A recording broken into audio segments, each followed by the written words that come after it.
So I have this little thing. I don't know what it is or why. It's like I'm feeling like whatever it is that I'm going through, somebody going through it now or been going through it or feel like you are alone in whatever it is that's going on in your life and in your world. So let me put y'all on. From the time that I was little, okay? I was brought up in the dark world, in the worst place, in the worst thing possible. Welfare, food stamps, you get it. Government, okay? The government basically on my ass. You know what I'm saying? That you get that government cheese, you go ahead and get that juicy juice, all that. However, I do have a real clear memory of before I was even on that, like on Section 8 or whatever. It used to be, I remember I had like really hard time breathing as a kid. And I was very, very, very, very, very, very much so secluded from everybody. Like when I say secluded, I couldn't go piss, shit, or nothing like that without them. What are you doing? Where are you going? Why are you doing that? Why you say that? Right? But I also, as a kid, I have a real clear memory as of, you know, when y'all was kids, if you was brought up in the 80s and 90s, you know what I'm talking about, those little, you know, 4 square things, pick one. Or when you used to play MASH, where you would like, you have a mansion, apartment, shack, or a home. I was really dope at it. Everybody used to always want to come to me to do that, right? So I remember my so-called play cousins and stuff like that. Teach me how you do that, right? However, fast forward backwards, it was the so-called aunt, which is now a nurse or whatever. I wasn't going to put her name out there because, you know what, you want to save face, I'll let you save face for a little bit.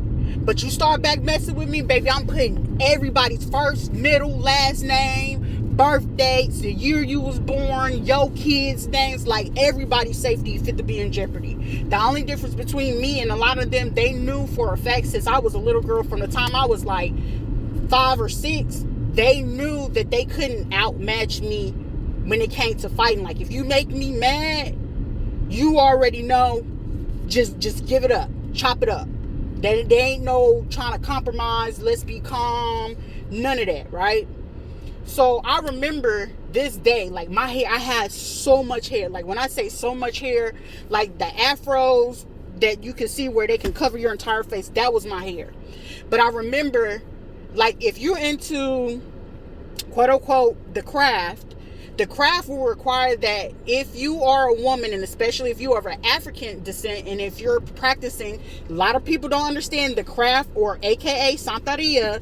Yoruba is a religion. It's not spirituality or nothing like that. So all the practices, I don't care if you're messing with voodoo dolls or any of that, that is part of the freaking religion, okay?